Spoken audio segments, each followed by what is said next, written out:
This is the Seminole Wars Authority.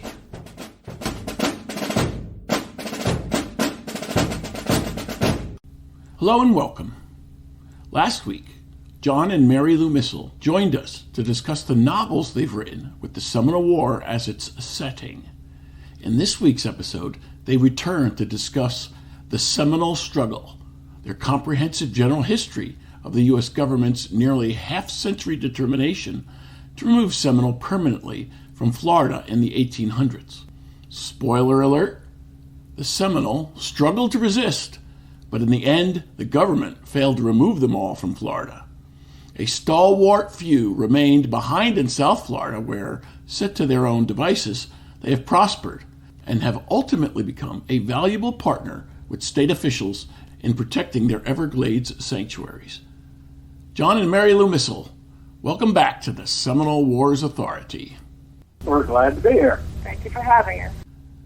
What were the three Seminole Wars and what happened? There were, according to historians, three Seminole Wars. The first one was 1817 to early 1818, an incursion by American forces into what was then Spanish Florida. The second one is the big one, lasted 7 years from 1835 to 1842, and that was an effort to remove the Seminoles to a new reservation out in what is now Oklahoma, was then known as the Indian Territory. And then the third war was an attempt between 1855 and 1858 to remove the last few hundred Seminole out of Florida. Now, in our book, we actually start counting the Seminole War period from 1812 when American forces attacked Seminole towns around the Alachua Prairie. The Seminole, however, don't see it that way. They don't see it as three separate wars. From their perspective, it was a continuous confrontation, shifted between military, diplomatic, and social pressures that lasted almost 50 years. Now, we have to point out that both views are valid. Yes, the Seminoles felt continual pressure for the entire 46 years, but for the government, each of those three periods meant that things like orders were being sent out from Washington for troop movements, Congress was appropriating money for the conflicts, and supplies were being sent to the war zone. Those actions had beginning and end dates, and in that context, they can be seen as being three separate wars. This was a conflict of national importance. In your preface, you write that when you published your initial work on the Seminole Wars, you lamented its story being relatively unknown to Americans and to the majority of Floridians. You say it shouldn't be that way. What is the public missing by not knowing of these wars? Let me give you just a few of my favorite statistics, and this is just for the second Seminole War. It lasted 7 years. Indian wars at that time only lasted maybe a year or so. It cost roughly $30 million, yet at that time, in 1836, the whole annual federal budget was only $25 million. You had half of the regular army down here at one point, with thousands of volunteers from all over the country as far away as Missouri. The Army's top four generals came down, and they all left somewhat embarrassed. The only Indian war where the Navy has an important role, and it's also the only Indian war where slavery is an important factor. Those were consequential acts by the federal government, and yet we remember little in our national memory of the Seminole Wars. Why do you think that is? It was an embarrassment to the country, and nobody wanted to talk about it. What has changed in raising awareness of these wars with the American public? When we talk to people at reenactments or other events or talks that we give, it seems that over the years there's been a slight change from people saying something like, I've never heard of this, to something like, I've heard about this and I'd like to know more. Mind you, there are still way too many people who fall into the I've never heard of this category. Well, we'd like to give credit for a lot of that awareness to the Seminole Wars Foundation. with all the work they've done with publications and members getting out to meet the public. And one of the most important things they've done is work with the state to bring out the Seminole Wars Heritage Trail Guide. And that lists all the places in Florida that have some connection to the Seminole Wars. And more than 50,000 copies have been distributed to the public free of charge. Yes, indeed. And John talked to us in episode 10 about that. There's also the many reenactors who give freely of their time at considerable expense to bring these annual reenactment events to life. You published your book in the early 2000s, and then you published an improved version called The Seminole Struggle. What did you learn in the succeeding years that you added? Well, it's been about 15 years between our first history of the Seminole Wars and our latest edition. And most of what we learned during that period were small things. But like all life's lessons, you absorb them, and it changes your outlook and interpretation of things. Probably the most important thing we learned during that period had to do with the Third Seminole War. Around the time our first book came out, our good friend Joe Kanesh also came out with a book about the Seminole Wars. And what we all agreed on was that in both books, the Third Seminole War was not well covered. And there were several reasons for that, but the main one being that there just weren't enough resources to work with at the time. So over the next 10, 12 years or so, Joe, Mary, and I began to gather everything we could find on the subject. And the result was a very detailed history of the Third Seminole War, co-authored by all three of us, that came out in 2018. And a lot of that information was incorporated into the new general history of all three wars. What did you learn from the Seminole in the meantime, and what misconceptions did you address? Well, just over the years as we began to know more Seminoles and get more familiar with their points of view and their culture, naturally we just learned things from them. One of the biggest probably changes from the original Seminole Wars book to the Seminole Struggle is that we actually don't call it the Second Seminole War, except when we get into the third one to refer back to the other one. We just call it the Florida War, which is what it was known as at the time. But it's more of a continuum, reflecting that Seminole perspective that it's just one war. Critics have said you haven't broken any new scholarly ground with your book. Is that a defect? Well, we didn't feel it was within the intended scope of the work. When we first got into the subject, when I was working on my master's thesis, there were all sorts of well-written scholarly books and articles on the various aspects of the wars, and many have been written since. But there was no one book that gave a good overview of the wars, and that was what we wanted to create. Why is it enough to give a simple historical narrative and general history of the wars? Because that is how you introduce a large number of people to the subject. I agree. For example, when we set up our table at reenactments or some other events, we often have all of our books and the foundation books and significant works of other authors on our table. People will often come up and sometimes get overwhelmed by all of it and ask, well, where do I start? So you need to understand the big picture before you can delve into the details. Give us a brief historical rundown on histories of the Seminole Wars. I sometimes joke that when it comes to studying the Second Seminole War, Sprague's book is the Old Testament, and John Mann's history of the Second Seminole War is the New Testament. Sprague served in the war and built his history from both his personal experiences and by using much of the official correspondence that went between Florida and Washington during the war. Of course, it suffers from the absence of any native point of view, and it does include a lot of material that simply wasn't available to Sprague at the time. John Mann was a history professor at the University of Florida and spent much of his career digging up everything he could find on the Second Seminole War. His book was published in the 1960s, but there is still nothing that comes close to it for a history of the war. Why is that so? because he did such a thorough job, and he did it proper historian. He gathered the facts and he presented the facts. And yes, there's been more found, but nobody has done a good job of simply taking all those facts and presenting them in such a good manner. As good as they are, why are these two books not enough?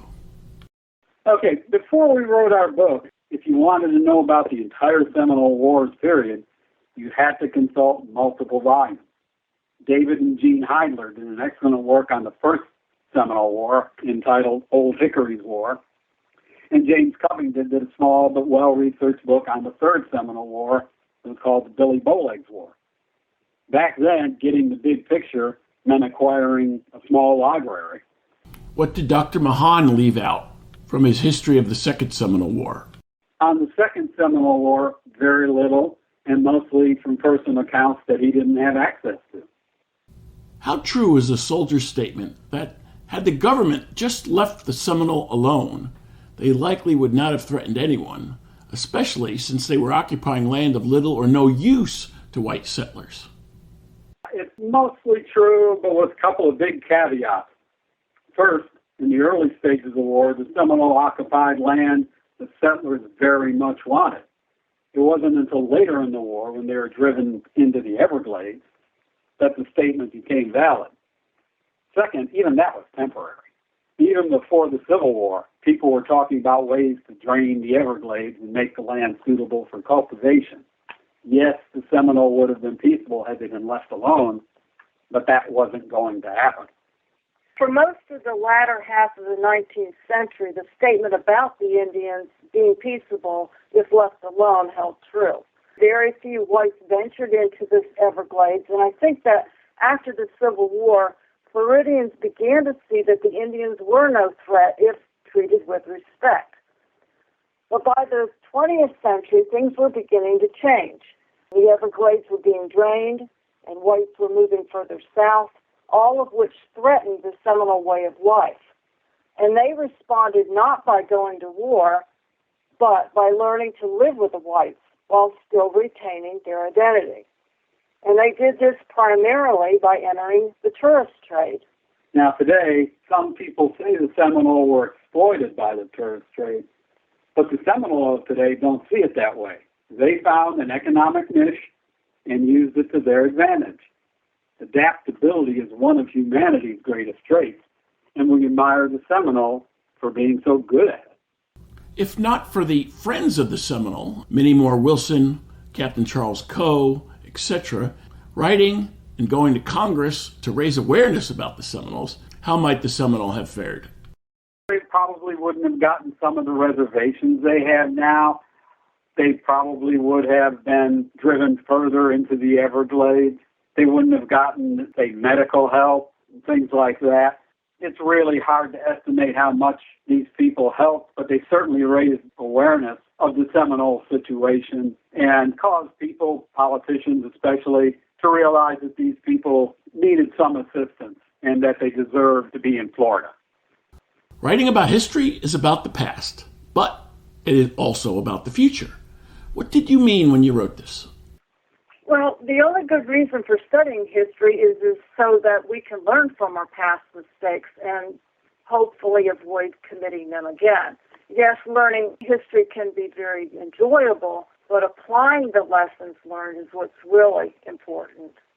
In your epilogue, you write that one lesson from the Seminole Wars is that if a nation intends to defeat a determined indigenous population on their home soil, the nation must be prepared to spend whatever it takes in terms of time, lives, and money to overwhelm the native militarily.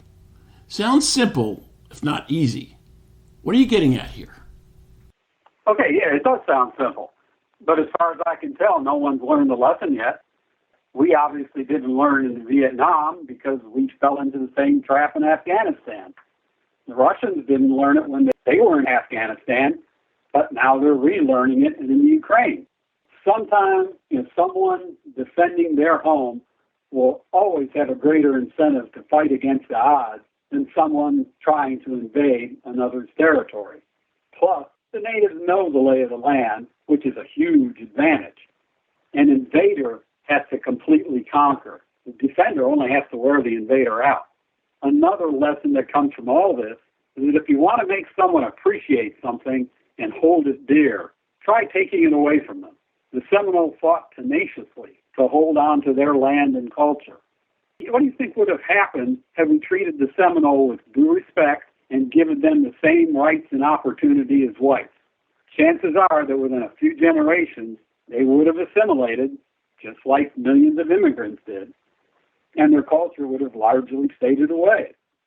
Obviously, we're glad it didn't happen, but it serves to show the ultimate stupidity of the war. If the American people had really wanted the Seminole to disappear, they should have been their best friends, not their worst enemy. What contemporary challenges does this present to American overseas campaigns? What did the Army do then in the Seminole Wars it can't do today, and vice versa? The main advantage the Army had during the Seminole Wars was that the Indians didn't have outside support.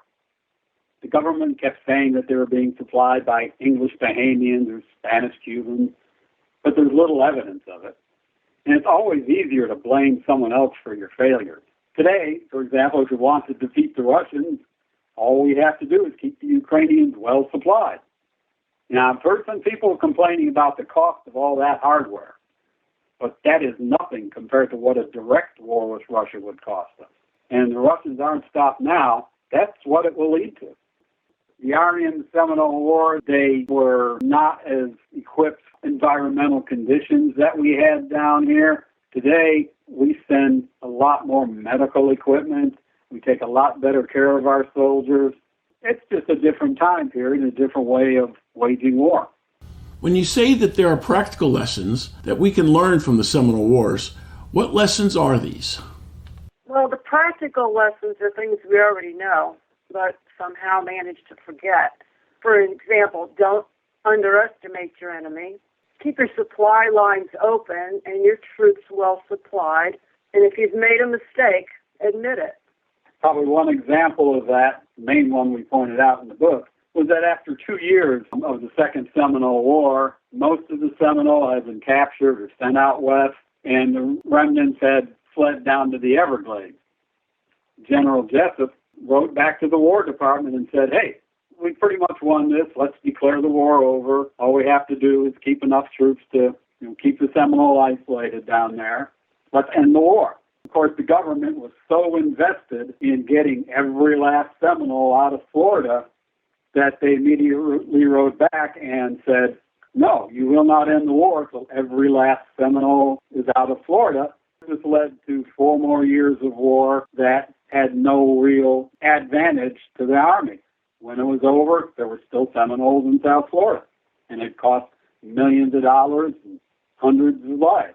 Yet the government couldn't simply admit that, hey, we made a mistake trying to drive these people out when we didn't really need to.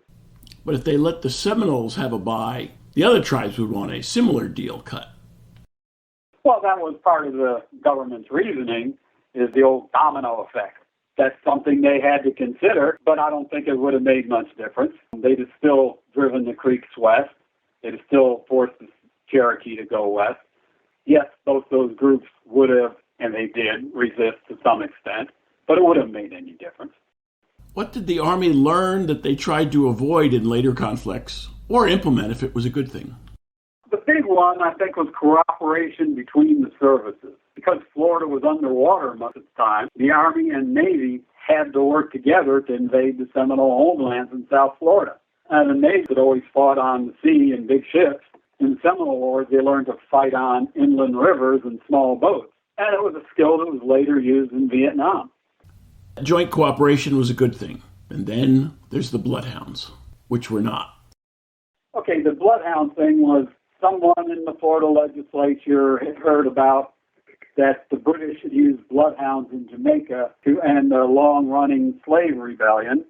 And they said, oh, well, this will work great here in Florida to end our long-running war with the Seminoles, because they'll just go down and find all the Seminole hideouts. So they hired a pack of bloodhounds from Cuba and brought them over with the trainers and everything. What they eventually came to find out was that the dogs are really good at tracking runaway slaves, and that they really didn't care about Indians. Their noses simply didn't pick up Indians or something. Plus, the water. Tracking smells through water just doesn't work very well, so the dogs were stymied when they got down into the Everglades. It became a political issue because human rights people back then thought that the bloodhounds were going to attack the Indian women and children and chew them all up, or that they're only here just mainly to track down runaway slaves. Anti-slavery people were upset about that.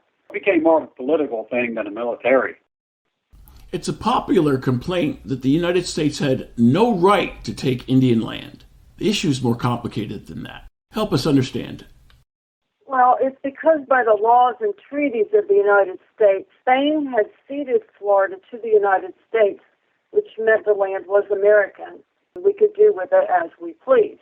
By Indian laws and customs, Spain had no right to cede Florida to the United States, and the Seminole had every right to defend their homes. Getting back to that about the rights to take Indian land, obviously each side saw it differently, and each side felt they were in the right, and both views are valid. Rights are not handed down from up above. We create them for our own purposes, sometimes for good, sometimes for bad. What we need to remember is that rights are a legal matter, and that people often hide behind the law when committing morally questionable acts. Don't get morality and legality confused. Like in the Treaty of Payne's Landing, that the Indians would go out west to Oklahoma and give up their land. One point of contention was that there was a group of 7 chiefs that went out to Oklahoma, looked the land over, and then signed the paper, Treaty of Fort Gibson, and said, yeah, we like the land, we'll go. Or that they liked the land. Of course, when they got back, they said, well, we were forced to sign this, or else they wouldn't allow us to come home. And the tribe says, well, they just went out to look at the land. The decision is the tribe, not that group of 7 chiefs. There's a morality in there. What exactly did the government do to get those chiefs to sign that? And were they just totally regarding what the Seminole wanted? John, why shouldn't we hold these people accountable who pursued the quest for land, wealth, and power? Listen, we can't hold them accountable because they're dead. I mean, what are we going to do? Go up to Nashville, dig up Andrew Jackson, and chop the skull off his skeleton? What's that going to accomplish? The vast majority of these people were doing what they felt was right and proper according to the standards of their society. They were under no obligation to live by our standards any more than we're obligated to live by the standards of people who are going to be living 200 years from now. What we can do is use these people as cautionary examples to help us live better lives today. Placing blame is easy. It's much harder to live up to our own standards. Life is full of difficult, no-win decisions. Who among us hasn't taken the easy way out, even if it's morally questionable? And what's important is that we learn from the mistakes of the past and do what we can today to see that they don't happen tomorrow. That's the hard part, and where we should focus our attention. How should Americans of today feel about what happened to the Seminole? In the first place, Americans today should not feel responsible. The people who lived back then, they were responsible. As a nation, however, we should feel ashamed that in the process of building this great nation, we treated so many people so badly. What we owe their descendants is the utmost respect and full equality. They've had a much more difficult legacy than most of us. John, you also write that it's not what whites did to Seminole, but rather what people did to people. What do you mean by that? Okay, white Americans certainly do not have a monopoly on the ability to do evil. I mean, does anyone truly believe that before Columbus arrived, the Indians didn't engage in brutal wars of conquest? It was forgotten before the transatlantic slave trade. Slavery was well established in Africa since at least Egyptian times. Do we need to be reminded that the atrocities committed by the Japanese in World War II? There is no race or ethnic group immune from committing great acts of evil, nor any specific day or age. This sort of thing won't stop until we have the courage to admit what we are all capable of. What was Seminole agency, and why is it important to consider it? Too often we fall into the trap of thinking that because the Seminole were outnumbered and outgunned, everything that happened in the war was instigated by the government. Yet when you examine the war, what you come to realize that most of the time it was the Seminole who chose the battlefield, not the Army. They knew precisely what they were doing and why.